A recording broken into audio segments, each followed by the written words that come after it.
BL education channel में आपका स्वागत है। मेरा नाम बाबूलाल है और मैं 7-8 सालों से राजस्थान जी के इंडिया जी के पढ़ा रहा हूँ, अपनी सेवाएं दे रहा हूँ।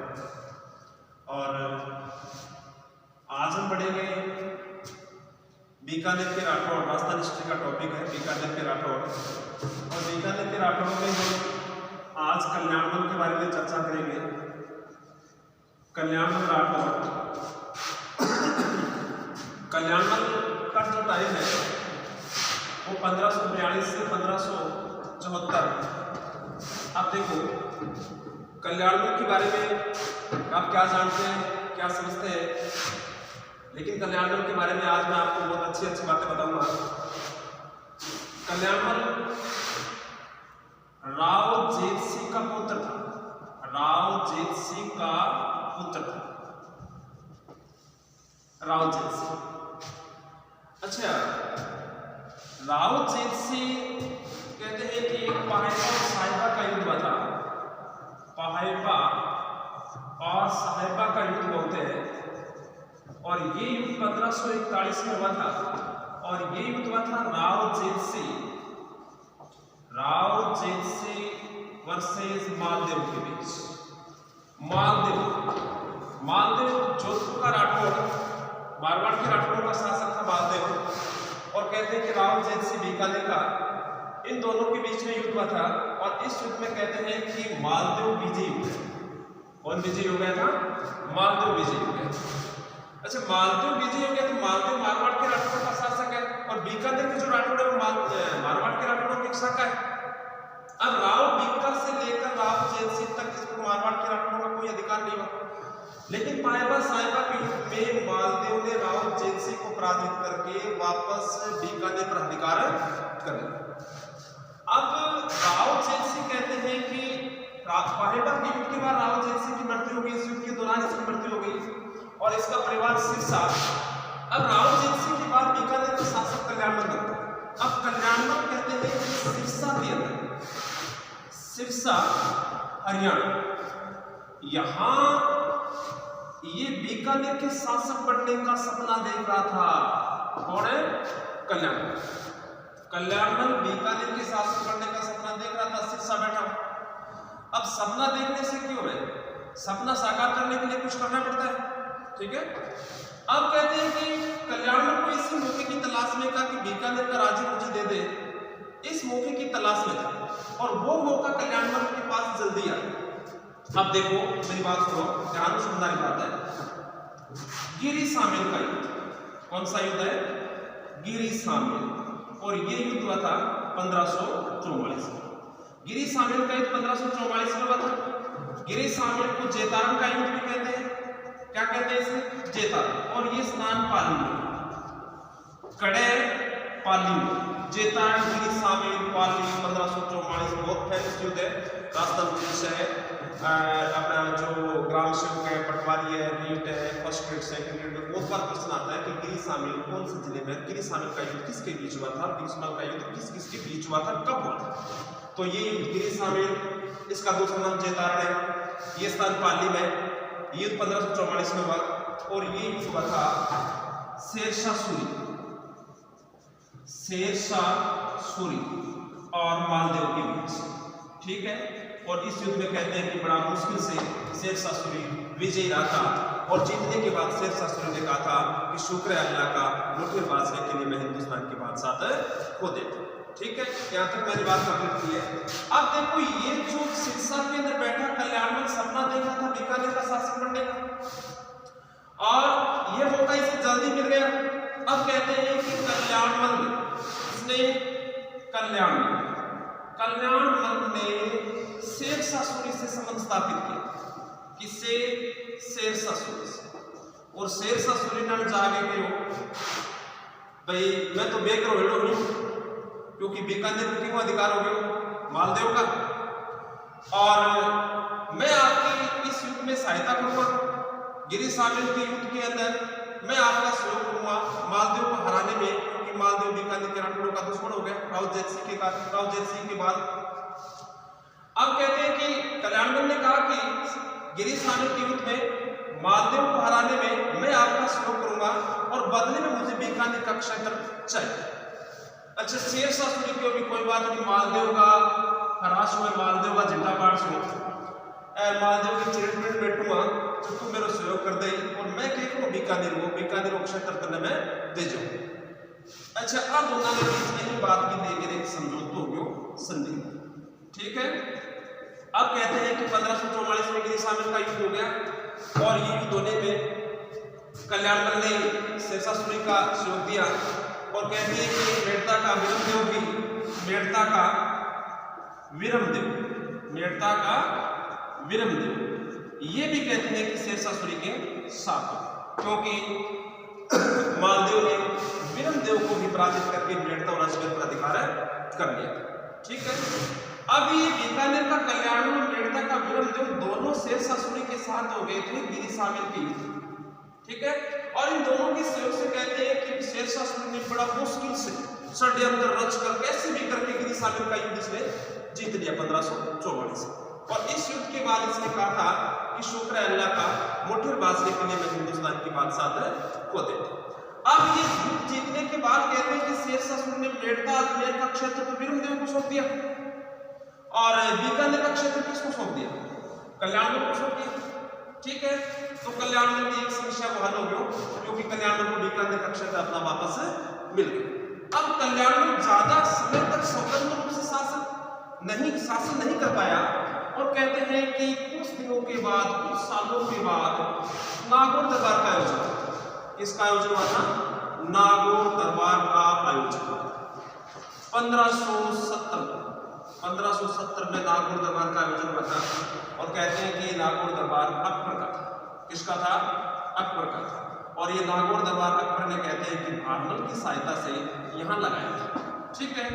नागौर दरबार अकबर का उद्देश्य ये था कि राजस्थान के राजपूतों को अधीनता स्वीकार कराना और कहते हैं कि हाँ, अकबर के नागौर दरबार में बीकानेर का कल्याण कौन आ गया था? कल्याण। अब कल्याणमल को पता चल गया कि भी अकबर का तो सामना नहीं कर सकता है, अकबर के पास एक विशाल सेना, एक हिंदुस्तान का सम्राट है, राजा है, वो तो बीकानेर छोटी सी रियासत का शासक है। तो कल्याणमल ने सोचा कि मैं अकबर की अधीनता स्वीकार कर लूं और कहते हैं कि अपने दो पुत्रों को लेकर ये नागौर दरबार में आ गए। अच्छा, एक का नाम था राय सिंह, एक का क्या नाम था? राय सिंह, और दूसरे का नाम था पृथ्वीराज राठौड़। अब पृथ्वीराज राठौड़ और राय सिंह दोनों को लेकर कल्याणमल अकबर के नागौर दरबार में पहुंच गया था और अकबर की अधीनता स्वीकार कर। अब कहते हैं कि अकबर ने राय सिंह को तो अपना सेनापति बना लिया,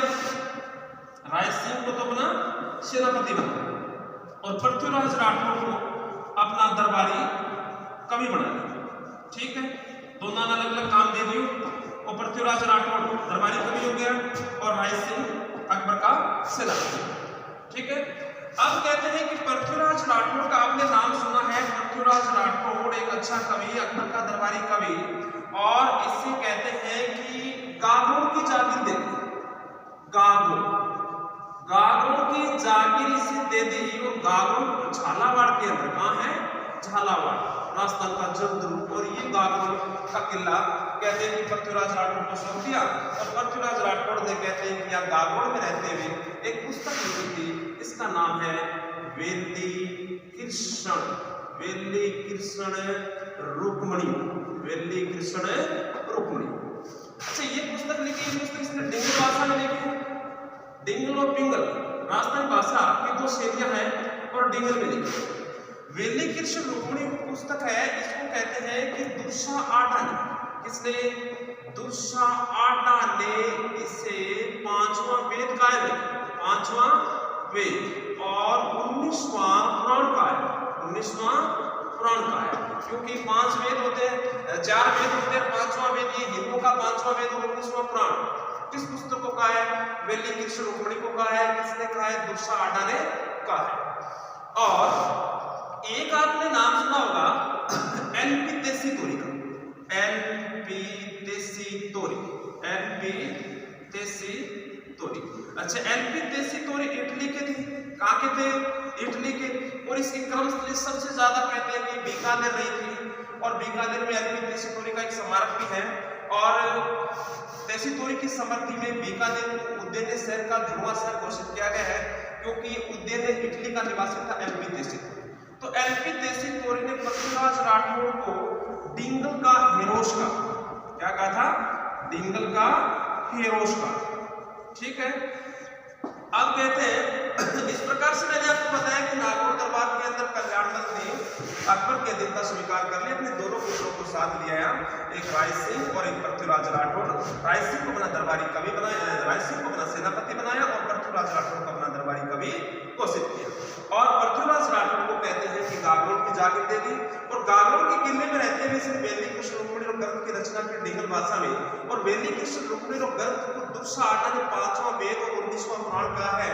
और एलपी तेसीतोरी जो इटली के उद्देन्य शहर के थे, और कहते हैं कि इसका संबंध चारण साहित्य से है, और इसने पृथ्वीराज राठौड़ को डिंगल का हेरोस का, क्या कहा है, डिंगल का हेरोस। अच्छा, एक देखो आपने सुना होगा कि ये जो है पृथ्वीराज राठौड़, पृथ्वीराज राठौड़, पृथ्वीराज राठौड़ इसको कहते हैं पित्थल, क्या कहते हैं, पित्थल। और एक नाम आपको सुना है पार्थिव, महाराणा प्रताप को कहते हैं, किसको कहते हैं, महाराणा प्रताप। अब पृथ्वीराज राठौड़ कहते हैं कि पित्थल नाम से साहित्य की रचना करता था ये, और पार्थिव किसको कहते हैं, प्रताप को, महाराणा प्रताप, मेवाड़ वंश का शासक महाराणा प्रताप, और पित्थल किसको कहते हैं, पृथ्वीराज राठौड़ को। और ये पित्थल और पार्थिव कहते हैं कि कविताएं लिखी थी कन्हैयालाल सेठ ने, किसने लिखी थी, कन्हैयालाल सेठ ने। पार्थिव और पित्थल कविता का शीर्षक दिया था, जिसमें कहते हैं कि एक बार कहते हैं कि प्रताप ने कोई अधीनता स्वीकार करने के लिए अकबर को एक कागज लिखा था, इसका जवाब कहते हैं कि उसमें पृथ्वीराज राठौड़ ने दिया था, जो अकबर का दरबारी कवि था, और वो कविता कन्हैयालाल सेठ ने, क्या आपने सुना होगा, उसकी 2-4 लाइनें आपको बता रहा हूँ। अरे घासी रोटी बन बिलावड़ो ले भाग्यो, नानो सो हमरो चीख पड़ो, राणा रो सो दुख जाग्यो, वो लड़ो भरो सोयो भरो, मेवाड़ी मान बचावने, मैं पास ले राखी रण में पैरा हूं जद मैं याद करूं हल्दी घाटी नैना में रक्त उतरावे, सुख दुखड़ो साथी चेतक रो सोती सी भूख जगा। अब कहते हैं कि ये कविता, ये कागज जैसे ही अकबर के दरबार के अंदर पृथ्वीराज राठौड़ ने पढ़ा, और पृथ्वीराज राठौड़ के कहते हैं कि उसके पैरों से नीचे जमीन खिसक गई, और फिर कहते हैं कि उसने कागज वापस इसको लिया, प्रताप को मोटिवेट किया, और इसने कहा, इसने लिखा कि मैं आज सुने सूरज रो बादल योटा खुबे रो, मैं आज सुने नारियो चालण सगे सुबह। इनको मतलब हो गया कि वे सूरज कभी बादल की ओट में नहीं पहुंच सकता है, और एक शेर कभी गीदड़ों के साथ नहीं सुनता। इस प्रकार से कहते हैं कि महाराणा प्रताप वापस कोऑपरेट हुए, और पूरी लाइफ के अंदर कहते हैं कि इसने अकबर का सामना किया, और कभी भी अकबर की अधीनता स्वीकार नहीं। अच्छा, एक बार मैं अपने टॉपिक पर वापस आऊँ, एक बार मैं रिपीट कर रहा हूँ, ध्यान से सुनना। हमारा आज का टॉपिक है कल्याणमल, और ये इसका टाइम लिखा है 1542 से लेकर 1514। राव जेतसिंह का पुत्र, ठीक है, राव जेतसिंह पायबा और साहिबा के युद्ध में मालदेव से आ गया था। ये युद्ध राव जेतसिंह और मालदेव के बीच में हुआ था, इसमें मालदेव विजयी हो गया था। अच्छा, मालदेव का बीकानेर के राठौड़ों पर अधिकार हो गया। अब राव जेतसिंह का पुत्र कल्याणमल, उस समय कहते हैं कल्याणमल सिरसा में था, और सिरसा में बीकानेर के राठौड़ों का शासक बनने का सपना देख रहा था, और इसी को ऐसे अच्छे मौके की तलाश। वो मौका उसे जल्दी मिल गया, क्योंकि गिरी शामिल का युद्ध, गिरी शामिल चेताड़ माली, और ये युद्ध कहते हैं कि शेरशाह सूरी और मालदेव के बीच हुआ था। तो कल्याणमल सोचो जन आप शेरशाह सूरी संबंध स्थापित कर ले, आप लोग काटो शेरशाह सूरी काट सके, और मालदेव ना आगे आप तो मालदेव हरा कौन ये बात में ले गए, और कल्याणमल शेरशाह सूरी मिलो, और कहो कभी तू बीकानेर को क्षेत्र बन दे दे तो मैं तेरे सहायता कर दूं, मालदेव लगा शेरशाह सूरी के जियो, क्योंकि बीकानेर को शासक कल्याणमल, और यूं पहले कि बैठता हूं विरमदेव भी शेरशाह सूरी के साथ हो गए, और यही शर्त इसने रखी विरमदेव के भी मैं तेरी सहायता को तू मन के लिए वो शेरशाह सूरी के मैं तेरे बैठता राज मेरे दे देशु, और तन्ने के मैं बीकानेर दे देशु, मैं आपको सुनने लोग के मन तो दिल्ली जानो मैं तो बैठा वो शासक। ये बात को लेकर आपको समझौता हो गया। ये युद्ध शेरशाह सूरी मालदेव के बीच हो गया, और इसमें शेरशाह सूरी विजयी हो गया। शर्तों के अनुसार शेरशाह सूरी ने क्या किया, बीकानेर का क्षेत्र कल्याणमल को दे दिया, और मेड़ता अजमेर का क्षेत्र किसको दे दिया, विरमदेव को सौंप दिया। फिर कहते हैं कि कल्याणमल ज्यादा समय तक स्वतंत्र रूप से ये शासन नहीं कर पाया, फिर जल्दी नागौर दरबार हुआ अकबर का 1570 में और भानु की सहायता से। और यहाँ कहते हैं कि कल्याणमल बीकानेर का शासक अपने दोनों पुत्रों को साथ लेकर ये नागौर पहुंच गया। तो एक का नाम राय सिंह, दूसरे का नाम पृथ्वीराज राठौड़। राय सिंह को अकबर ने अपना सेनापति बना लिया और पृथ्वीराज राठौड़ को दरबारी कवि। पृथ्वीराज राठौड़ को दरबारी कवि बनाकर इसे गागरों की जागीर दे दी और गागरों में रहते हुए इसने वेली कृष्ण रुक्मिणी और ग्रंथ की रचना की डिंगल भाषा के अंदर। और वेली कृष्ण रुक्मिणी ग्रंथ को दुर्सा आटा में 5वां वेद का है, 19वां पुराण का है। और एक आपने ये सुना होगा व्यक्तित्व है एल्फी तेसीतोरी इटली के थे और इसने कहते हैं कि पृथ्वीराज राठौड़ को डिंगल का हीरो से कहा। ठीक है। और फिर मैंने आपको ये बताया है कि पृथ्वीराज राठौड़ ये पीथल नाम से साहित्य की रचना करते थे और